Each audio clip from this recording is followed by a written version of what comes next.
Hi there, my name is Kendrick, and welcome to another ENFP male interview. Today, I get to interview Darrell. So welcome, man. Hello, Kendrick. Hello, tribe. So, dude, it's good to have you here. And can you please tell us your full type? Yes, so I am an ENTP, double masculine, Ne-Ti, consume, play, blast, sleep. So when you got your typing results back, what did you think and how did you feel? I pretty much believed that that was my type almost immediately. The only thing that I really had a bit, to think about was, the sleep blast part of it. But then, I started thinking and it's like, oh, actually, it is a pretty common theme in my life that everyone is telling me to slow down. I just in general, like I eat too fast, I walk too fast, sometimes I talk too fast. I was pretty convinced that I was a decider, but I think I pretty well, I accepted pretty quickly that I was an observer because it just happened I was in the middle of a big observer blow up when I got the email from Dave and Sham. So some of the people in the community may know, when everyone was getting their typing email, I didn't get it immediately at the same time that everyone else was doing. So I was wondering like what's going on. And, a couple hours later, I wasn't getting anything. It turns out that Gmail somehow had diverted Dave and Chan's email to like a Hotmail account that I hadn't used in like 10 years. So it's like, I was wondering, did I do something wrong? Do they hate me or something like that? But no, it's just, I can't work my email. So, okay, yeah, I'm probably an observer, not a decider. Yeah, that sounds like a future observer problem. Yes. I told Dave and Shan the next time that they're holding a mass computer smash-a-thon to please invite me, and I'll bring the sledgehammers. Is that your masculine SI at play? Like you want to smash things? Yes, masculine Hulk smash. All right, dude. So since we are on the topic of sleep loss, I want to ask you about being info-dominant first.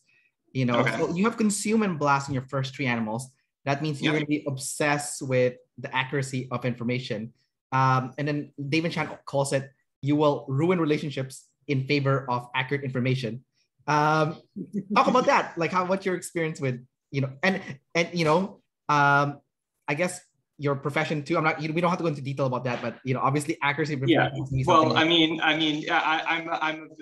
I'm not really subverting any expectations here. I'm an ENTP and I'm an attorney.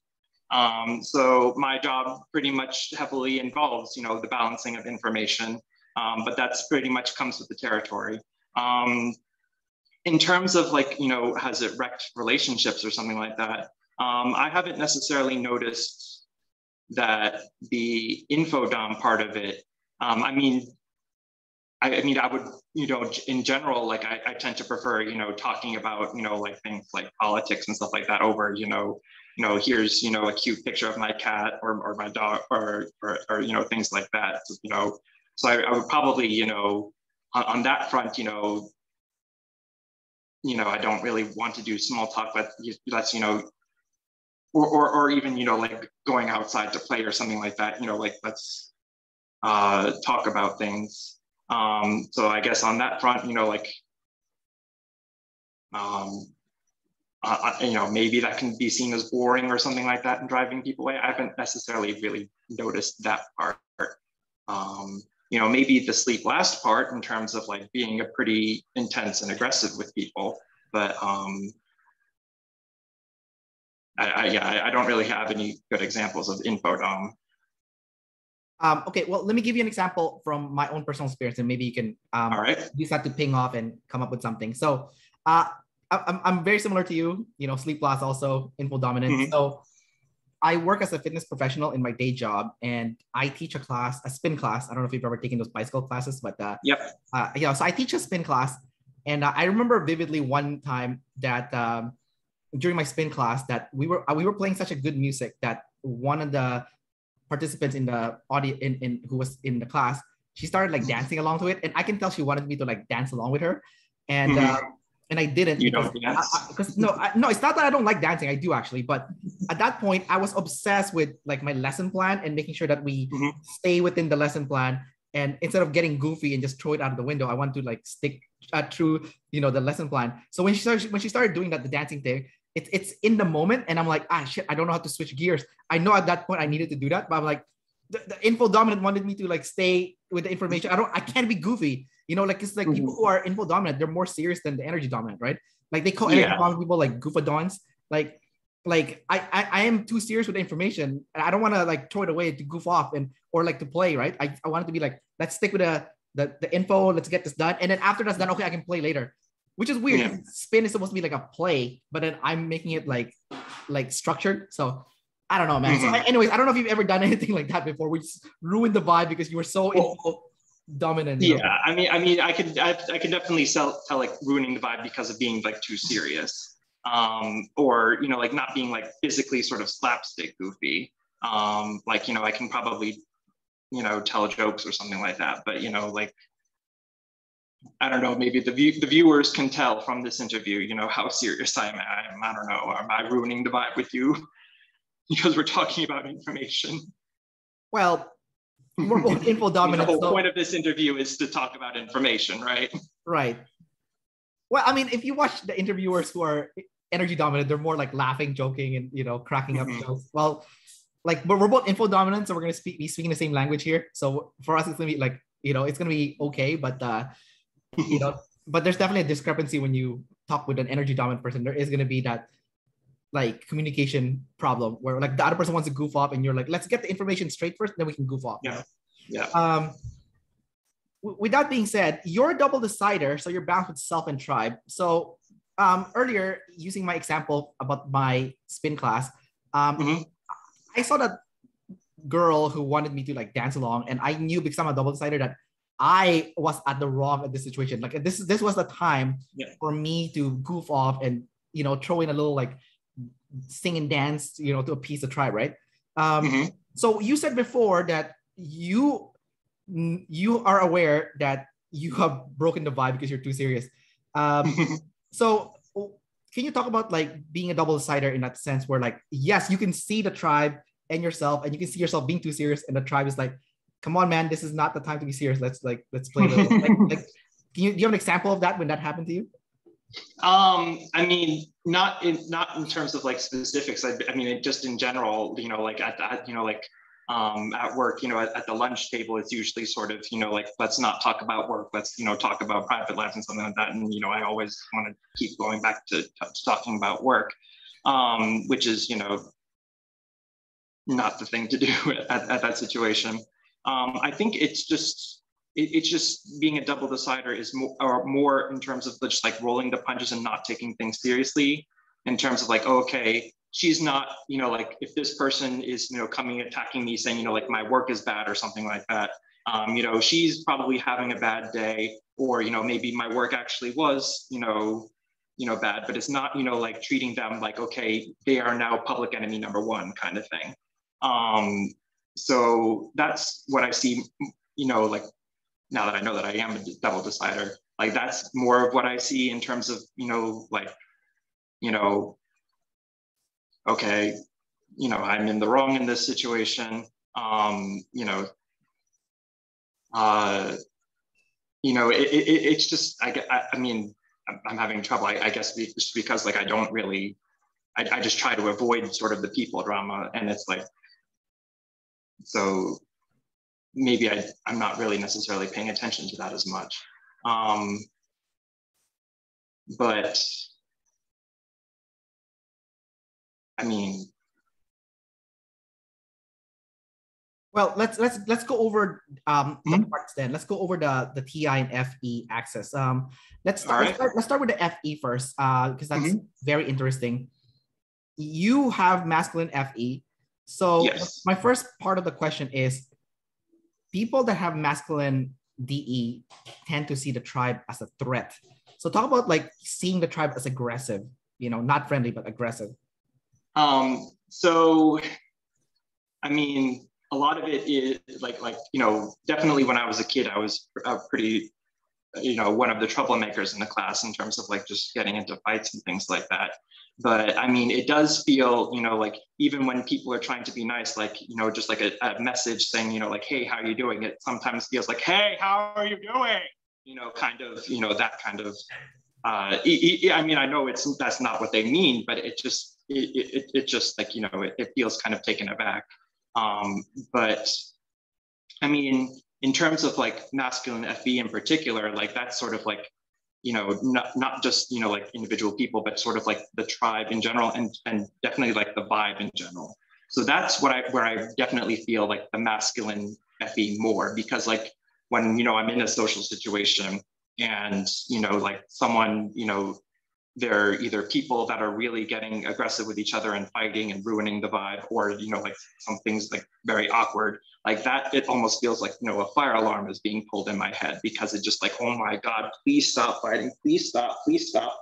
And it's like, because it's demon FE, like I don't feel like I can actually like, try and help the situation that much. It just feels like, I just need to get out of here. Like go into my room and play video games, or like go into the garage or something like that. I just need to, escape this bad vibe kind of thing.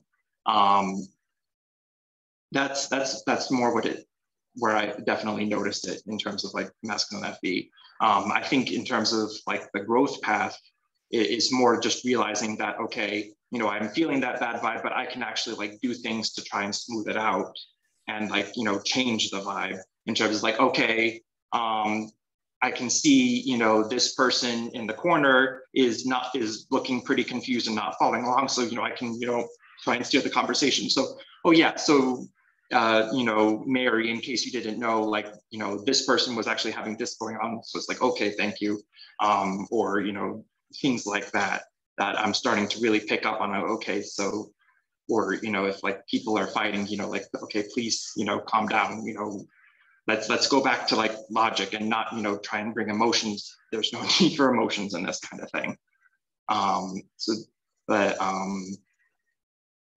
Yeah, so that's where I definitely feel like the masculine coming in, at least with the FB. I think also, I think Rob had a video on it recently. I believe his name is Rob. He throws a Q in there in his name to troll the tribe, which is totally boss. Where he was talking about like the difference between like masculine FE and feminine FE. And he was talking about how like masculine FE, like the tribe sort of value systems, and the vibe seems more like concrete and hard, and like you can't change that. You sort of have to go around it. As opposed to like feminine FE, like you can, be softer, and, like you can feel like you have more power to change things kind of thing. So based on what you're saying, there's one thing I'm kind of confused about with the FE, because I know with you know what they say, that if you are masculine with your DE, and that means you're feminine with your DI. So you're feminine, you're feminine inwardly and masculine outwardly. But the weird thing about FE though is that your feeling is masculine. So does that mean like when it comes to like soft emotions like crying and stuff, is that something that's difficult for you then? Like because it's masculine FE, or is it like not like? I mean, it sort of feels. I mean, I can definitely like I thought for a while that I might be on like the FI-TE axis, because I definitely sort of resonated more with like masculine FI in the terms of like either anger or just like, my emotions are kind of hard to move kind of thing. So, I mean, I can definitely sort of feel that. It definitely feels more like I either have control over it, and it definitely feels, I definitely feel more anger than sad, but I definitely can feel sad sometimes. Especially, in my line of work, an attorney, we see a lot of, especially things like, criminal and family law cases. There are lots of things that can go very, very wrong in the world. And so sometimes, yeah, it definitely feels like, anger at things should not be this way. And just, but I mean, I think I'm just rambling at this point, but yeah, I think it definitely feels like more anger than sad, but I still feel both. I interviewed an ISFJ before who was double masculine, and she said that when other people cry, she starts crying. So she would mirror their feelings, but she says her tears are not her tears. Those are not her tears. So the FE thing is kind of tricky because sometimes it is your emotion, sometimes it is not your emotion. So it can go either or. So this is a two-part question. So it's just for the first one is a follow-up from the previous one because we talked about like masculine FE. You might be more resilient to the softer emotion, like you feel more angry than sad, but that doesn't mean you don't feel sad, but you feel more angry than sad. But does that mean also if like, let's say the tribe is crying and everyone is like sad, that you tend to mirror the tribe emotions and it tends to be automatic for you? I mean, I can definitely feel, especially like definitely, like in movies, like if the movie is sad, like I feel sad. If it's, a triumphant part of the movie, I feel like, pretty like well and triumphant. But I usually, I like to think that I have a good idea of like when it's, particular to me, or, if it's just, I'm just mirroring what's going on.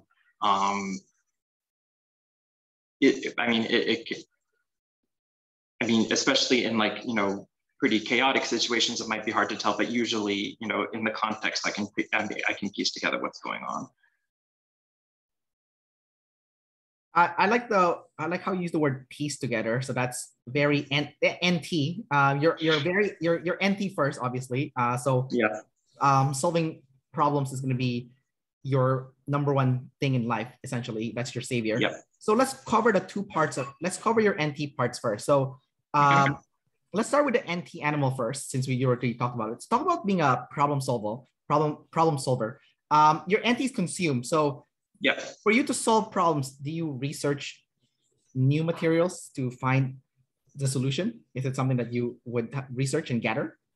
Yes. So a lot of it is like in my work, okay, so if the part if it's a problem, we have like a whole bank of case law, but so I can go and see like what other people have done in these types of situations and see what's going on. But like my consume, it's like any consume.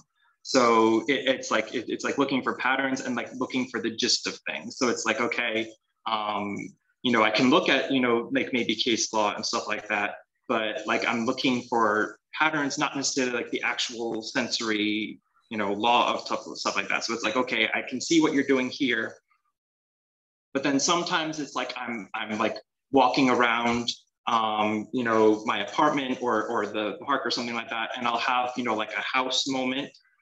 Where it's like just suddenly something random I will see, and then that's suddenly like, okay, I'm seeing flowing water. Oh, I should probably have like flow through here or something. It's something like that, where just like something random will trigger, and it's like, okay, I can see the pattern there. Oh, that's exactly like the pattern here that I need to work out on the case that I'm working on. So so I mean, I'm definitely like gathering that's relevant to like what I'm doing, but also it's especially with the TI, it feels like it's always sort of, if I'm like the case that I'm working on, it always feels like I'm worrying in the back of my head, like worrying, like WHIRRING. The machine is always turning so that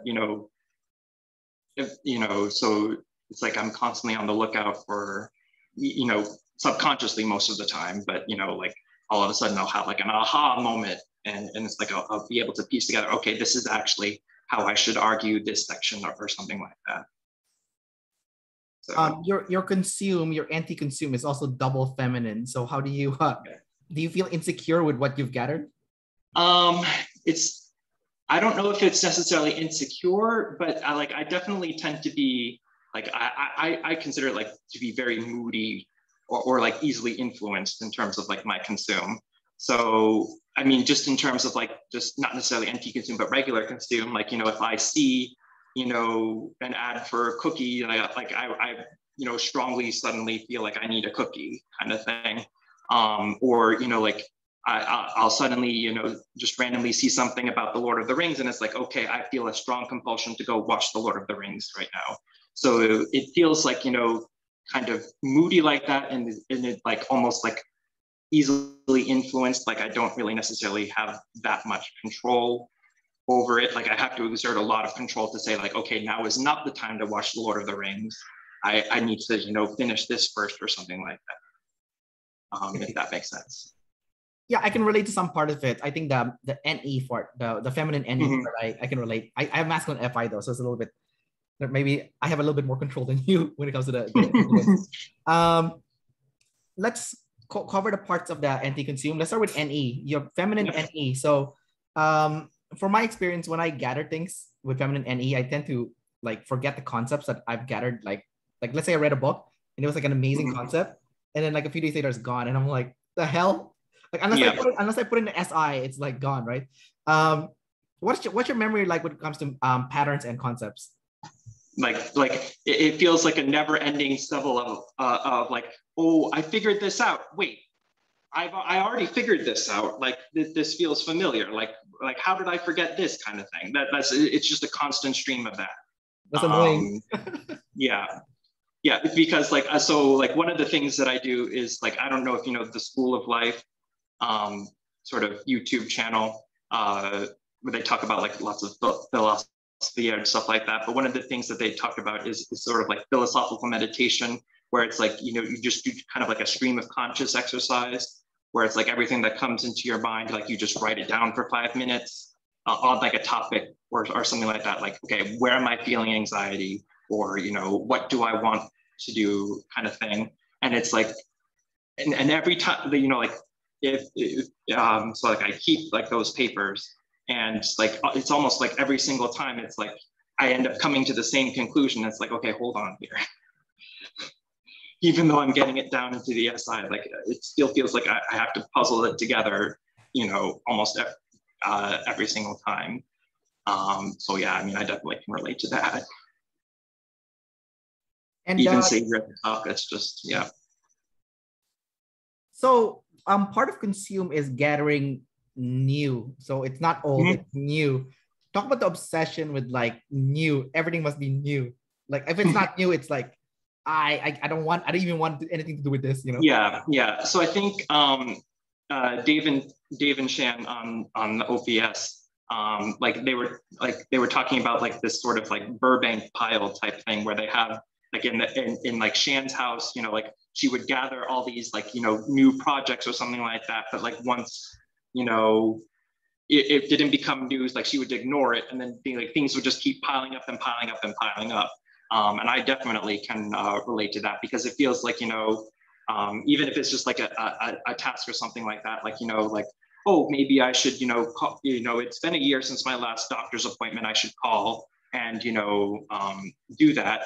But if I don't do that right away, like it'll just sit on my to-do list for 2 months, kind of thing. So yeah, like, you know, it's just, if it, like once I'm, you know, I'm gathering new, but like once it stops becoming new, it's like almost like my brain doesn't even see it anymore. I have to, until like enough time has passed that it becomes sort of new again. Like, oh, I forgot about it. You know, it kind of feels new again. I mean, in terms of like books, you know, like just, you know, a stack of books over there that, you know, like I saw it, like, oh, that looks interesting. Let me go buy that and I'll read it eventually. And then, you know, like once it's, you know, it's just sitting over there, I haven't gotten to it yet. Or they, you know, like video games too. Just, you know, like, oh, that looks interesting, I'll go get that. That looks interesting, I'll go get that. And, you know, like they're sitting over there waiting for me to do something with them. So is it more enjoyable for you to gather the new thing but not do anything with the new thing? And the second part of the question is, is it just new experiences that you want, or is it also like physical items that is also exciting to gather?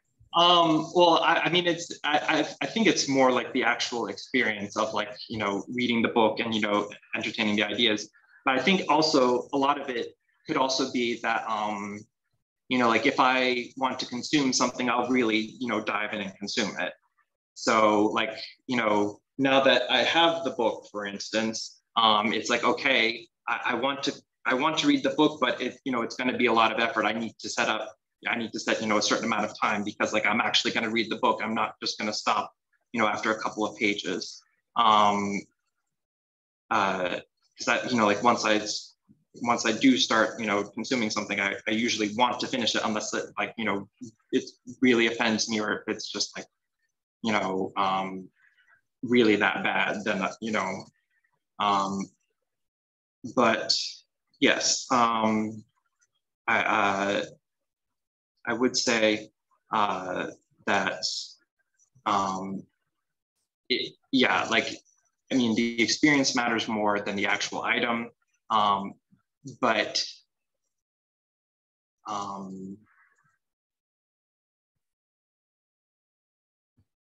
mean, yeah, it's just like if it's definitely interesting enough, like I'll just start it like right away and like go on to at least finish, what I've started. So when it comes to physical objects, I mean, we're gonna jump to SI a little bit. I mean, I want to go back to TI again after this, but all right. Do you have like a favorite object? Like after you've gathered stuff, like do you get like favorite things that you're like, oh, this is like the best tool, or the best thing? I have almost had mock funerals for pens that I really like, that have, outlived their usefulness. And it's a lot of weird things like that. I mean, like right now, like my apartment is pretty Spartan, and that's like one of the things I want to work on, because I think it's probably more of like an FE thing to make it, like more inviting for anyone that wants to come over and just, get the vibe down. But yeah, like there's like specific things like, like I still have, like a desk that my grandpa used, or, getting pretty, intensely, excited about like candles or things like that. But I mean, like part of being like very particular about your items is that like, I'm not just going out to buy 10 different things and, trying them all and see which one's like I want to, make sure like I really get it down to, like, okay, which one do I really want? And then I will get that one.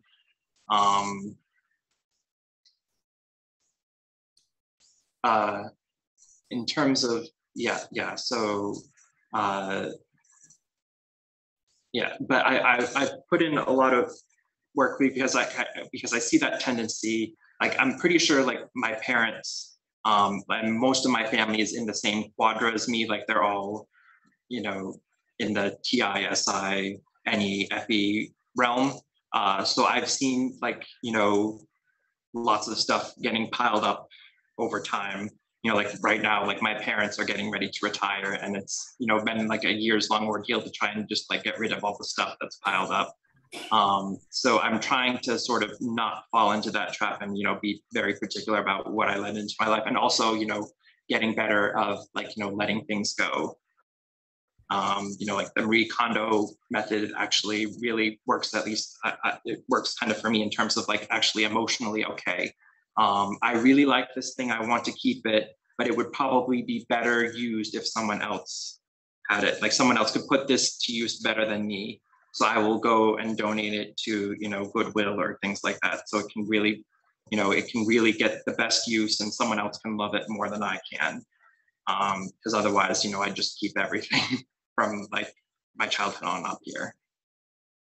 Yeah, being an observer is crazy. Eh? You get like obsessive with things, and you can talk about it for hours about like you just talk about like a pen for like. But anyways, yeah. So one of the things about being an EP is they say that you're obsessive with gathering, but it's not just obsessive with gathering, it's also obsessive with upgrading. So sometimes you have like, the latest gadget or whatnot, and then you want the next version right away. Like you always want to upgrade out no matter what.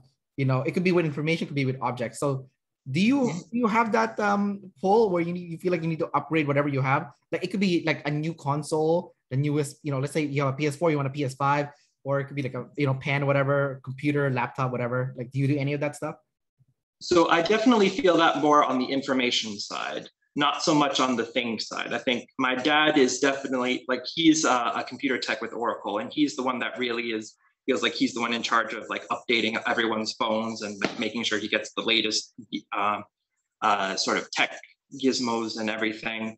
Like I'm good with like the phone I have until it burns out. So it's like, unless I have a reason to get a new thing, like I'm pretty happy with the things that I have.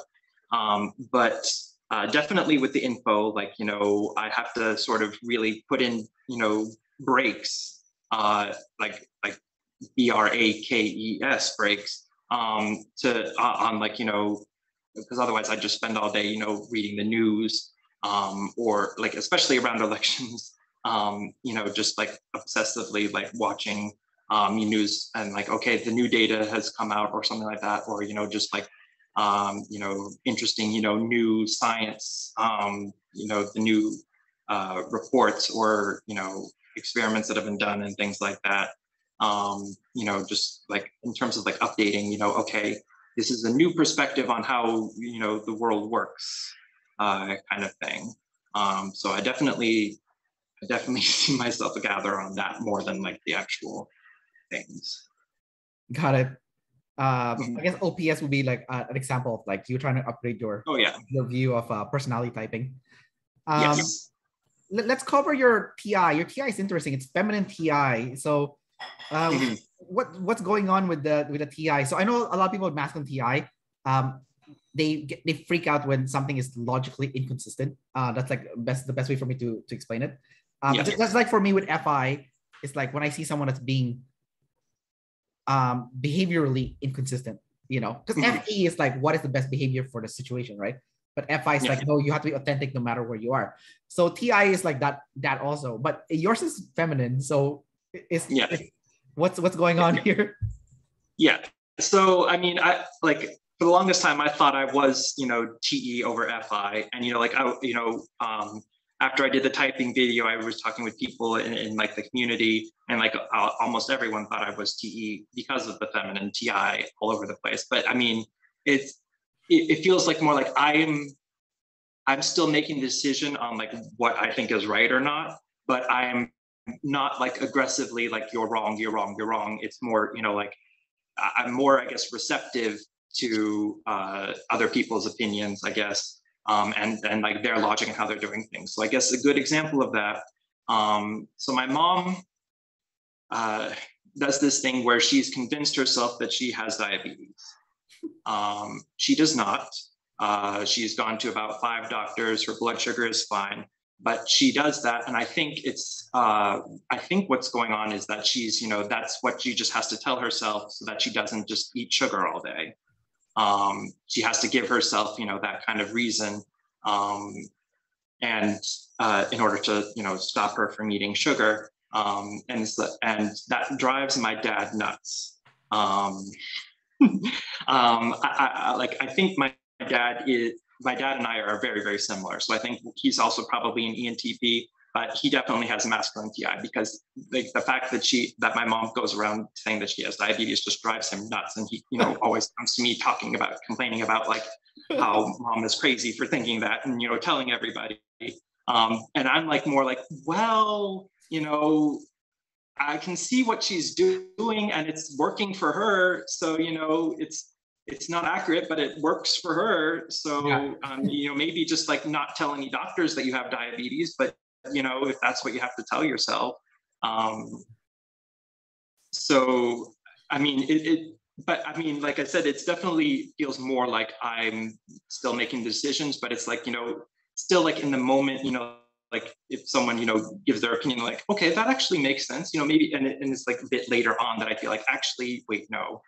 But but I also noticed that, like anytime I'm expressing like my own opinion, it's always qualified with things like, well, I guess, it seems like, I suppose, all of those qualifier type things that I have. It's not like, you're wrong. Well, it's like, maybe you're wrong. Like, I don't think so.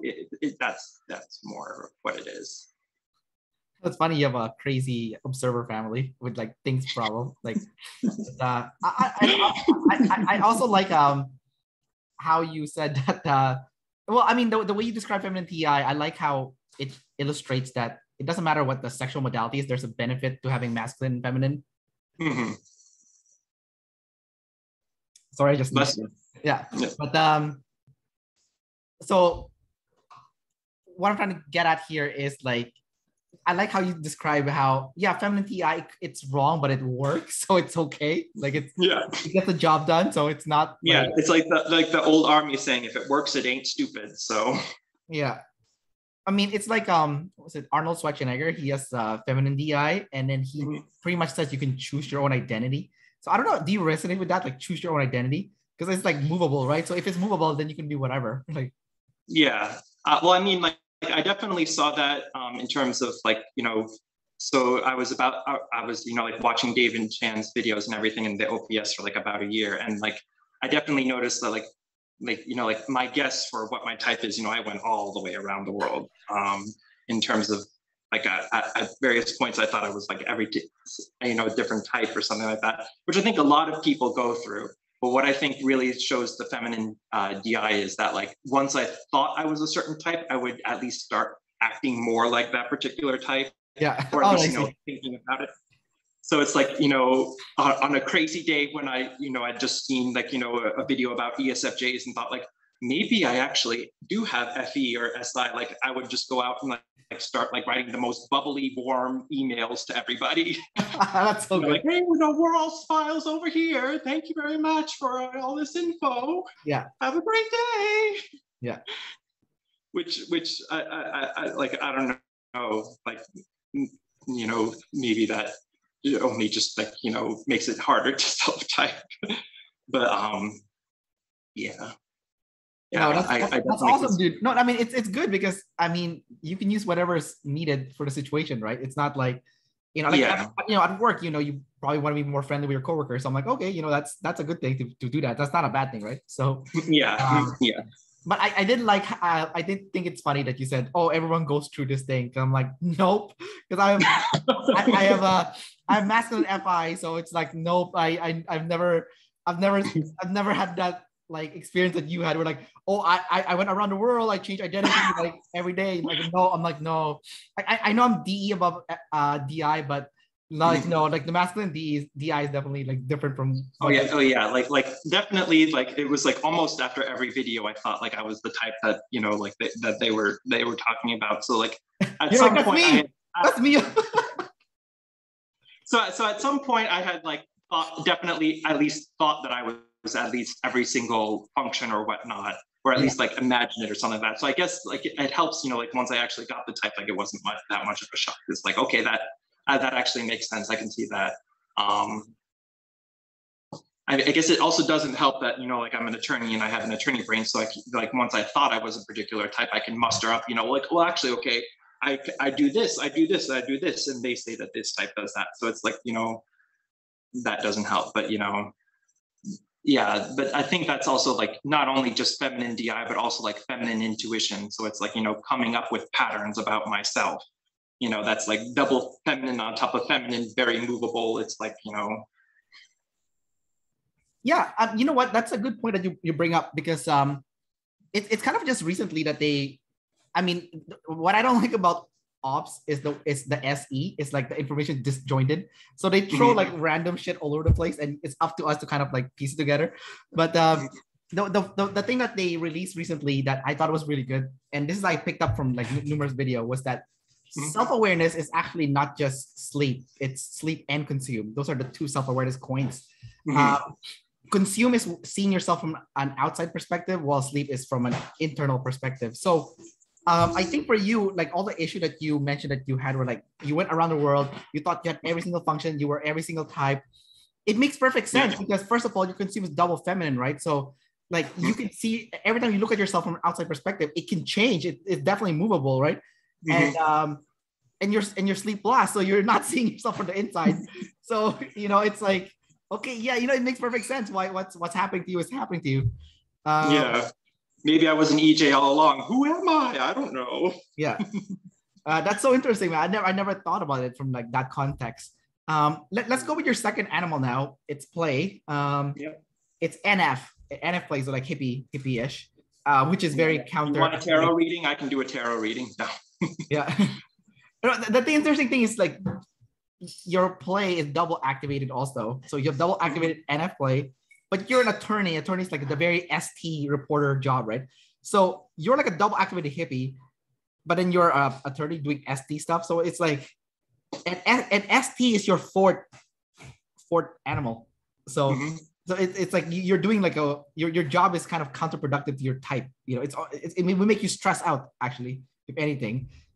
Well, I mean, so it feels like a very ST job, but there is like a ton of NF work that's involved with it as well.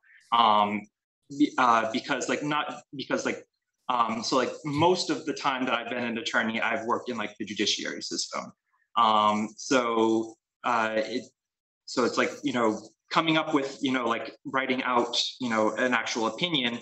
A lot of times,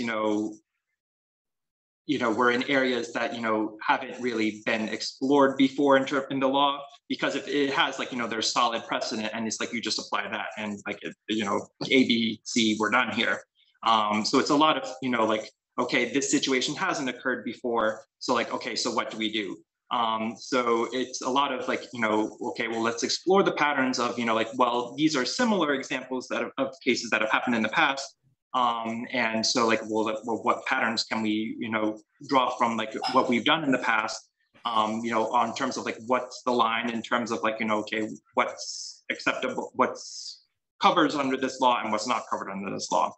And then in terms of F, there's lots of value talk, hidden throughout like almost every single judicial opinion, especially, like there's lots of times when like values clash, and like especially in particular like constitutional rights or something like that. So okay, so if one right says this but another right says this, and like both could possibly apply to the situation, like what's the hierarchy of the right and stuff like that. So it's definitely in terms of like values that's definitely strewn throughout like a lot of what we do, especially also like I do a lot of appellate work too. So I'm not necessarily at the trial level. I'm at, like the bird's eye view. And you've gone through, all of, discovery, getting the evidence and stuff like that. You've had your trial. And so you come to us at the end saying like, okay, I need a new trial, or the trial court should not have like dismissed the case because they made this mistake. So it's like, okay, a lot of it is, okay, maybe the trial court did actually make this mistake, but did it matter enough to actually, go back and redo everything? Because, a lot of errors are just like harmless. They didn't really actually have an impact on anything. So you have to balance a lot of that too, in terms of like, okay, they did it wrong, but is it wrong enough to actually go back? Is this, an issue that's important enough that, we have to go back and redo a whole 2-week trial or something like that?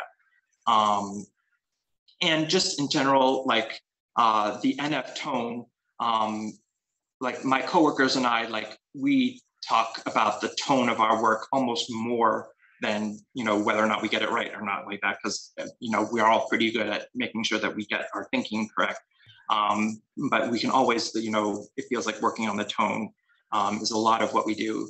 Like I said, like, like in my old job, I worked for a federal court. So in particular, like the tone that we wanted to set, was,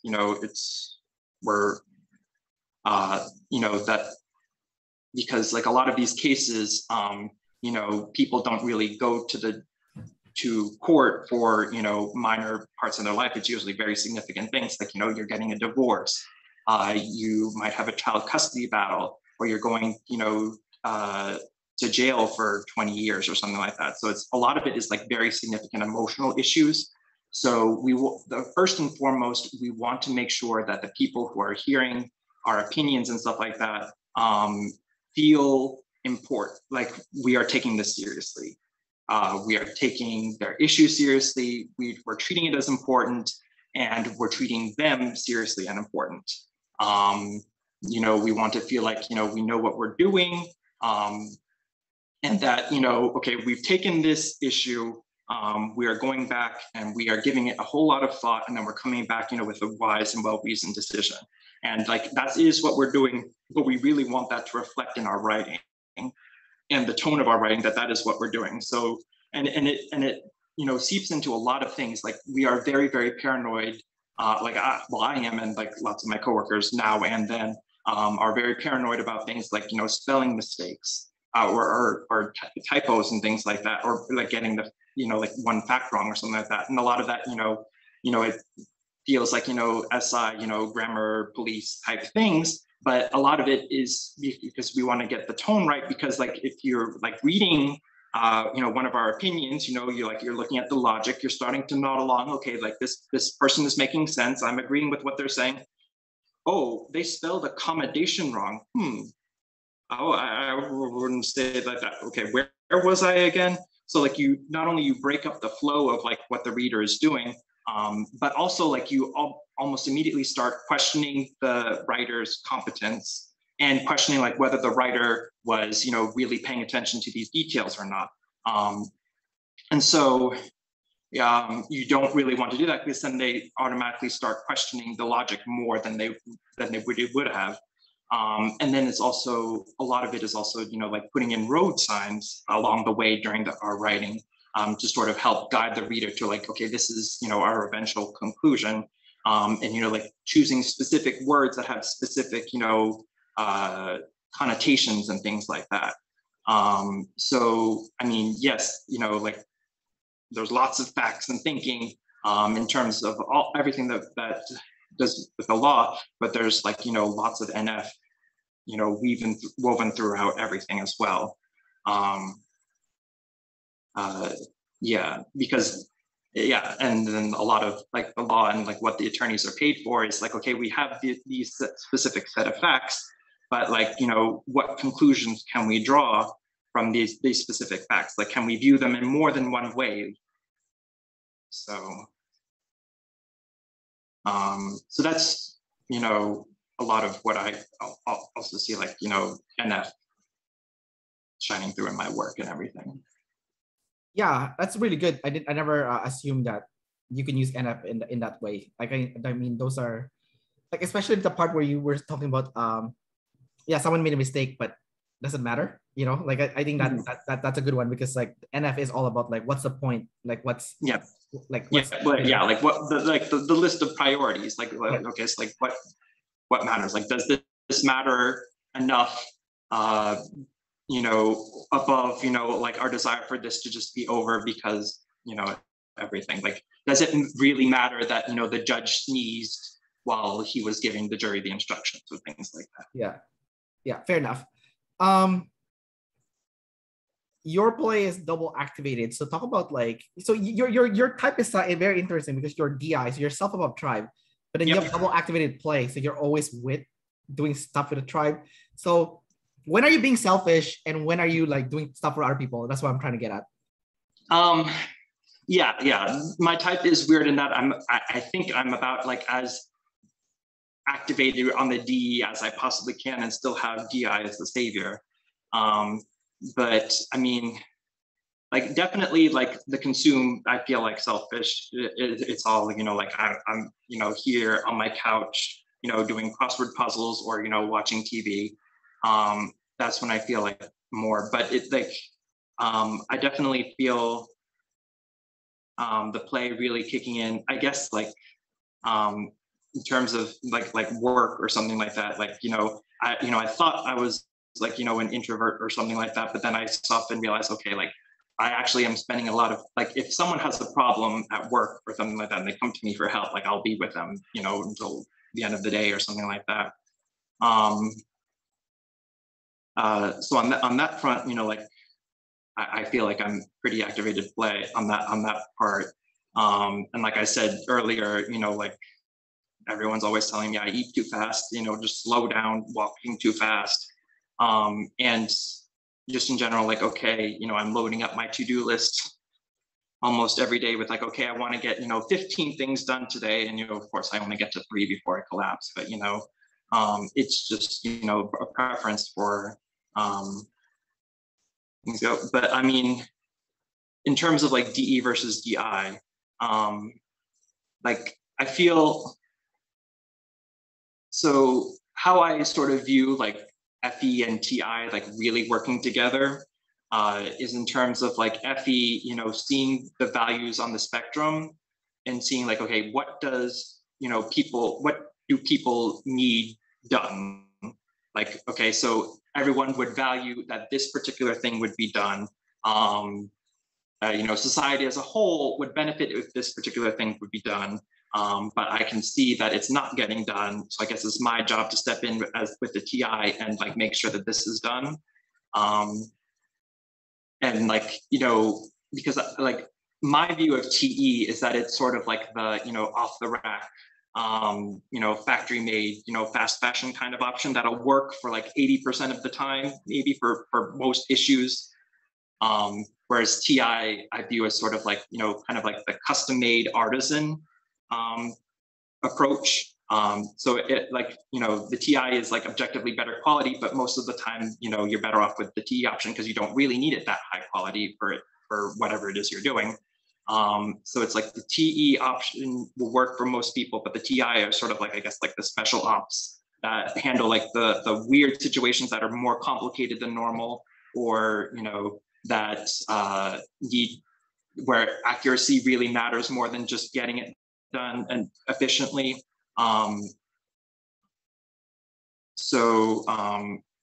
Yeah, so TI is sort of like, I can see, you know, like, okay, the TE option is sort of not working in this area, and it really, really matters for people that this particular thing get done. So I'm going to go, you know, on my own, I guess, with TI and make sure that this is done. And I guess if you want a sensory example of that in my life. So like I said, you know, in my previous job, I worked for federal court. And as part of that job, I volunteered for like the emergency team.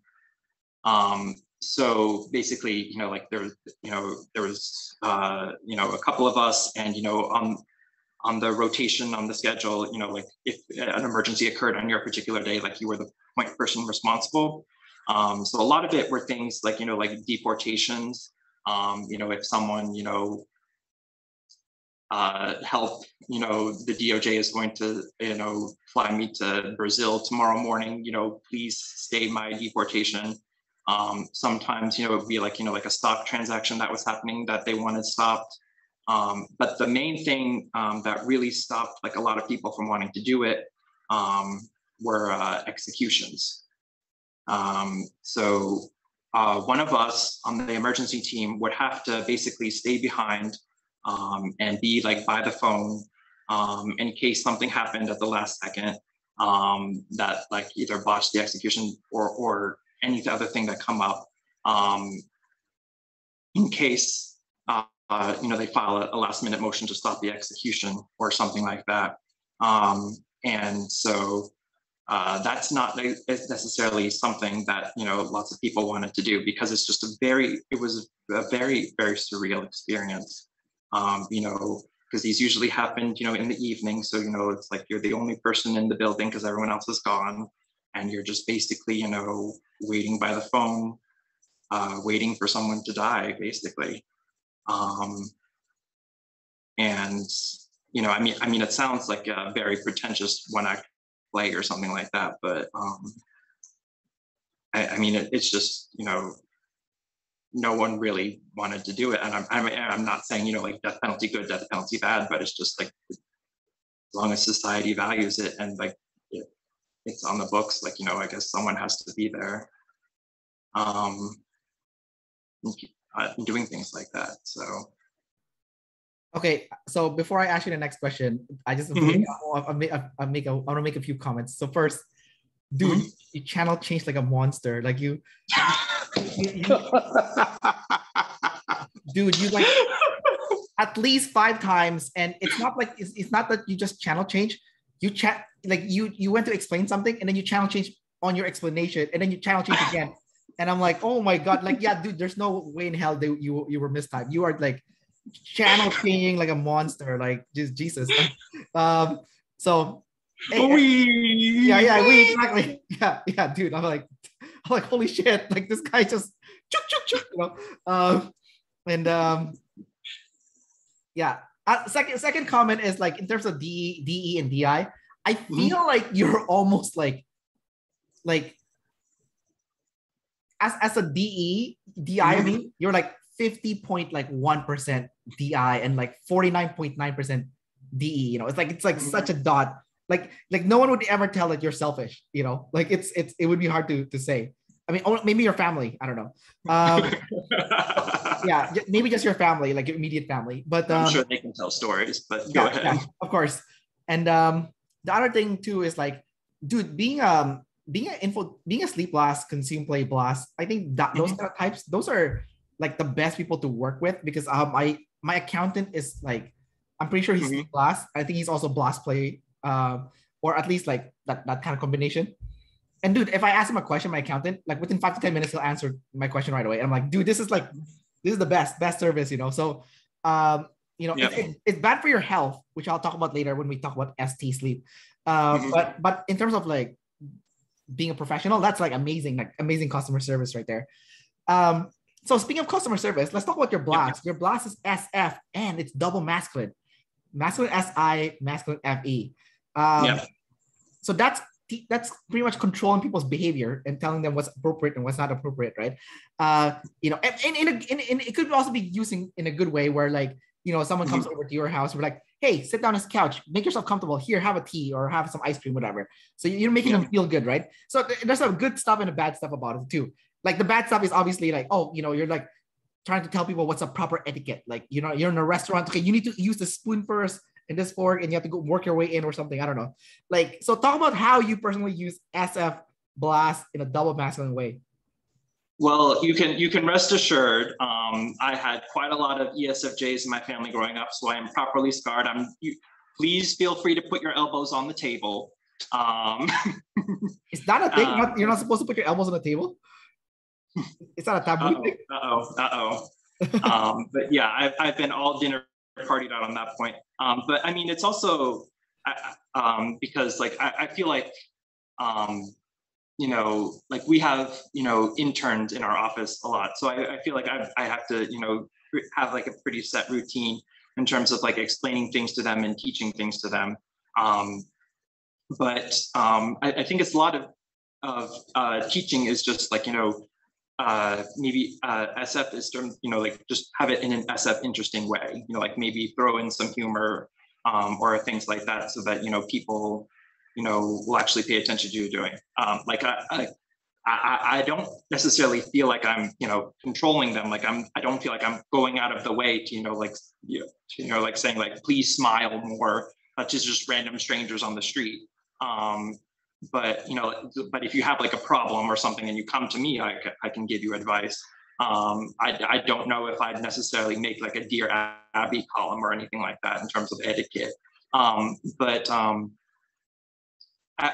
yeah, I mean, I feel like it's more like, you know, like making sure that, you know, if I am, you know, like talking about something, to throw in, you know, like, you know, pop culture references or jokes or things like that, just to, you know, like make sure that, you know, people aren't bored and just, you know, wander off, you know, that they're actually paying attention. And I guess in terms of like SF in particular, I mean, I feel like if I'm going to, that feels like more like, you know, like values and reality. So it's like going out and like doing things in reality that reflect my values. So it's like, you know, okay, if I feel like I'm an environmentalist, you know, actually going out and, you know, planting trees, or the one thing that I really do on a regular basis is, so like through my church, you know, like we have like this program called like a breakfast club where it's like every Saturday morning, you know, like we feed homeless people, you know, about like 60 to 70 homeless people, we make breakfast from scratch. So I get cooking, you know, SF thing. So it's like, okay, not only do I, you know, feel, you know, this values or something like that, but I want to like make sure that I go out and do it in reality and not just, you know, like just sit on my couch and do nothing. So that's how I feel about SF Blast. So. And the last but not least is ST Sleep. Yeah. I want to get your take on ST Sleep, how you personally experience it. Just one, I'll throw out a few examples your way, and then see if you want to use those to ping off. So I interviewed an ENTP before, and he said, and I think he said the best line ever, which is ST Sleep is having a body that works. Okay. So, you know, like sleep loss is correlated with health issues for a lot of people. And if you don't, so ST would mean like you're going to, so, you know, because you're TI, you're technically a robot, right? And so, or like a mechanic, or the machinery. So, you know, it's kind of like, are you taking your body into the shop? You know, do you see the doctor, the dentist? You know, do you get your oil change? You know, like, do you like, are you making sure like nothing hurts in your body? Do you see a physiotherapist, an RMT? Like, do you do any of that stuff to take care of your physical body to make sure that you're healthy? Well, I mean, I do visit the doctor regularly. So on that front, I feel like I'm doing well. But I guess like the good thing about having people like in my quadra, you know, like the INTPs and the ENTPs that are ruling the world right now, like Elon Musk and, you know, Jeff Bezos, is that like there are lots of like apps for that, almost literally, in terms of, you know, tracking my own SI data and things like that. So, you know, like budgets, meal plans, exercise routines. So, I mean, I have a lot of those kinds of things on my phone. Whether or not I actually follow through on them is a completely separate question. But I mean, that is something that, so, I mean, like I have struggled with my weight a lot throughout most of my life. I mean, that could be an ST issue. I think it's also a demon FE issue because like a lot of what I do is emotionally eating, in terms of like trying to find some external source to help, you know, deal with my feelings. And, you know, sugar is a very convenient way to just drown out a lot of negative feelings. But I mean, that is something that I've really tried a lot in terms of like diet and exercise, but it's like a thing where it's like, you know, I'll go with it for 2 weeks and then like something will happen and I'll stop and it's hard, you know, starting it up again. I mean, that's something that I really want to work on, and just because it's like, you know, a lot of the problems that I can see in my life are usually connected to that. In terms of like, okay, well, you know, dating and relationships, well, I don't really feel comfortable dating right now because I'm still insecure about my body. Or, you know, like, okay, maybe I want to update my fashion, but, you know, I don't know like what size clothing, because, you know, I sort of want to lose weight. So should I wait for that kind of thing? So a lot of it is sort of connected to that in terms of ST Sleep. But I mean, yeah, like there's lots of, you know, gadgets and stuff like that to help with the SI in terms of that. But I think one other thing that's sort of that I at least see connected to ST Sleep is, you know, so growing up, I absolutely hated writing. Of course, you know, now that's all I do with my life is write because I'm a masochist. But I think a lot of that could also be seen as sort of like ST in terms of like finding the right sensory words to describe what I'm thinking. Because, you know, there are lots of times, you know, like where it's a conversation where it's like, you know, I want to, you know, think of like the perfect thing to say, and it'll come to me like 5 minutes later after, you know, the topic of the conversation has changed and it's too late. And that's usually, something that, takes the most time in terms of like, my work and like working on cases and stuff like that. Is just, finding the right words to say what it is. I think it's like, because it's like, I can see an argument, like if a party, raises an argument or something like that, I can usually tell right away, okay, that's wrong, that's dumb or something like that. But, actually putting that into the SI words of explaining why can get very painful very quickly. So that's my experience with SDC. I can also say that, I mean, in terms of exercise, so I am the same type as Neil deGrasse Tyson and Emily Weber, who is part of the OPS community. And after I got my type, I started talking with Emily, and the two of us, we called Neil, and the three of us, we flew out, and we had an absolutely epic double masculine battle for dominance out there on the African plains. And I am ashamed to say that I got my ass totally handed to me. So I can definitely see I really do need to work on the SD. Just wanted to throw some NE craziness there. Yeah, some like tons of channel changing craziness. I was like, sorry. Yeah, no, it's okay, man. You can't help it. I mean, I do the same thing, so it's not your fault. It's all good. Yeah. It was definitely, doing the vid and just seeing myself like, okay, wow. And like, just like, because I did a full on TI self-report going through my entire life during the video. I was, seeing my life because like, and realizing that, actually I did just completely skid my way into the law field, becoming a lawyer, because that really wasn't something that I had planned on doing. But it's just like, after I graduated from undergrad, like I couldn't really find a job, but, like my best friend was trying to become a lawyer and he had like some practice LSATs and things like that. And it's just like, here, why don't you try one and see how you do? And I did it and I did well. So it's like, okay, I guess that's what I'm doing with my life. The life of the OE skip. Yeah, that is also an interesting job choice for an EP is the law thing. But anyways, well, I guess according to the MBTI world, ENTPs are lawyers because that's all we do apparently is just debate. True. Yeah. Okay. And if you say that way, that does make sense. Yeah, because that is your your label, right? The debater. Yeah. So, first off, I appreciate you sharing some of the more emotional things about like the dating and whatnot. How you're kind of stuck in that area because like you don't feel good about your body, and then you don't know if you should date, and then you probably should buy some nicer clothes, but then you probably want to lose weight first. So you're like everything's like stuck. Everything's like the weight thing is like your that's a limiting factor. Yeah. But I mean, like a lot of it is also probably just like in my mind because I'm sure there's lots of people my size or heavier who are perfectly happy in the dating world. So I think a lot of it is also just being comfortable with myself too. Yeah, I think it's actually good to try to date when you are not in your optimal phase, because then the person likes you for you, not because of your appearance or whatnot. So I think it has its perk. And then if you get fit after you start dating, then that's just a bonus for the other person and yourself, right? So,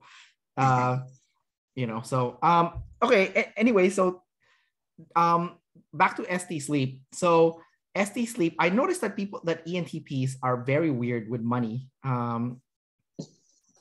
But it's not the ST sleep last that are weird with money because they're not aware of the ST at the end. So I want you to talk about your relationship with money, as like an ENTP, because I noticed that like a lot of people would, especially if you're an ENTP that has ST higher. I mean, obviously, if you're rich, you don't care anymore. Like I have seen that there is a point where like, yeah, I make it so much now I don't care.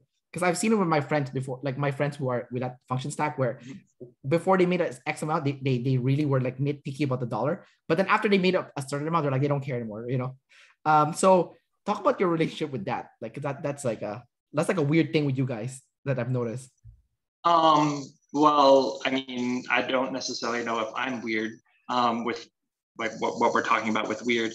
But I think like I mentioned before, after I graduated from undergrad, I wasn't really able to find a job. I mean, I had like a part-time job where I was just barely able to cover expenses. But like that was pretty harrowing in terms of like just living paycheck to paycheck, because there were multiple times when like I basically had like $5 left in my account.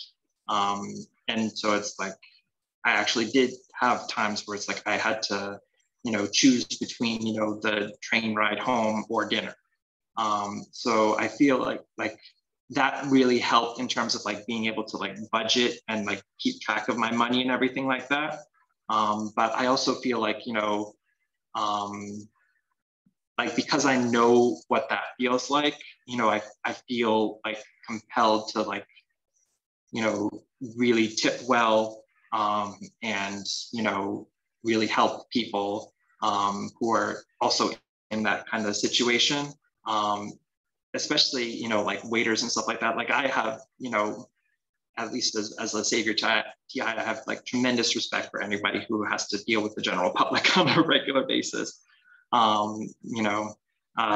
So I always feel like I'm, pretty generous with my tipping. And, I'm, really happy to say like I've reached the point where I don't necessarily feel like I have problems with money. Like I'm able to, pay off my rent and my student debt and everything like that and still live, somewhat comfortably within my means. So like, I've definitely helped out a lot of like family and friends who have need like money to like, if they're in a bad situation at home and just like need to move out and need like, some starter cash or something like that. Or, like family members. Because I have quite a few family members who are EPs but just haven't had like such trouble, like, finding jobs and stuff like that. I'm just like holding down jobs and playing the, like control game. So I feel like, I really, want to help on that front too. So, I mean, I don't really feel like I have that qualifies as weird with money, but I don't know if my experience is necessarily typical of other ENTPs. So, I mean, just the story sounded more like an EP story than like an ENTP specific story. So, I think your career choice definitely helped a lot with that area, because I did notice that a lot of people who are the same function stock as you, but ended up working in a field that earns high income, they do get to the point where like they don't care anymore, and they're like, okay, I'm more, so they swing the other way and they become more generous, as opposed to like when like you were a student and you had $5 in your account or whatever. Like it's there's a different mindset, obviously.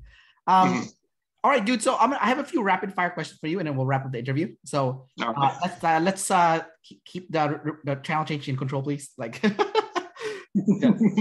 okay. So you are like insane with the channel changing stuff. Sleep last. Woo! Yeah, exactly. I think that's what it is. I think it's a sleep last is making you like crazy.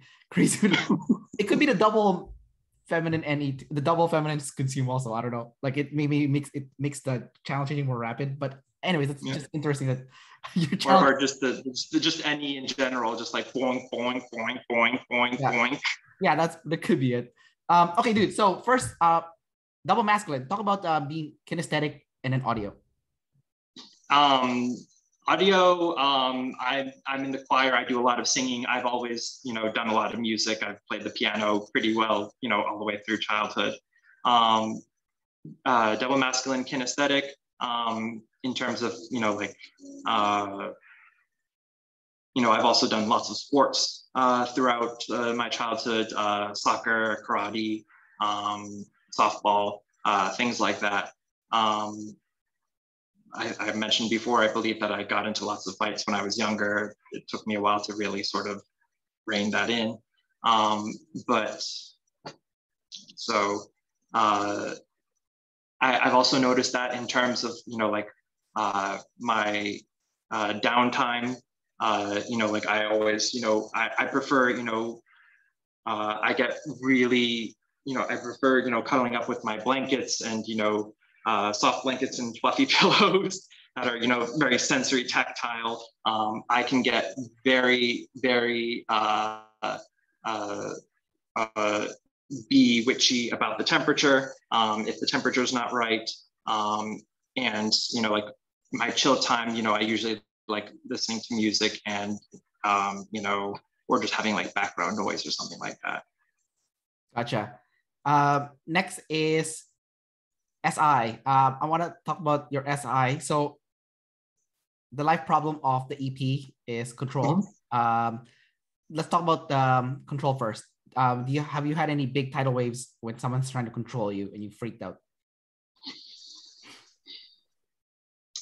I mean, the only like major blow up that I can think of was just like when I was going through a very rough time in middle school.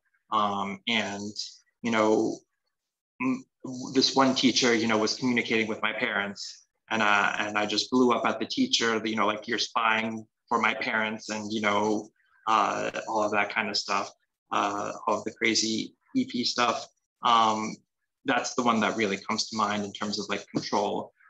These days I'm pretty good, but I'm also pretty lucky that I have a very free floating job. We work on basically a term system. So it's like, at the beginning of the term, we get our stack of cases and it's like, okay, you have 3 months to get everything done, check in every once in a while, but just work on your own time. So I consider myself very fortunate to have, a job that is pretty free like that.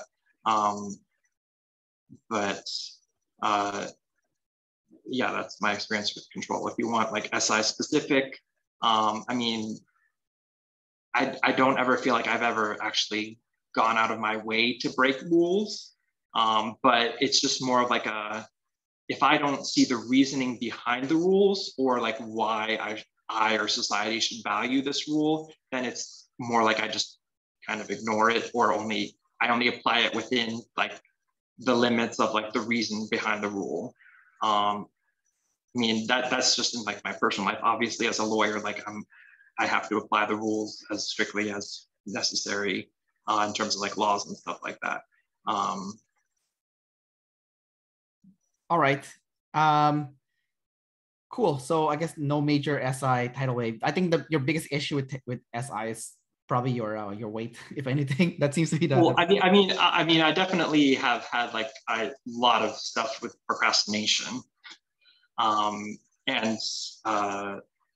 like definitely during school, there were lots of times where I was looking and okay, I have a high enough grade that I can like just not do this project and be fine. So it's like, okay, bye project. Yeah. I'm not doing you. Or essays or things like that.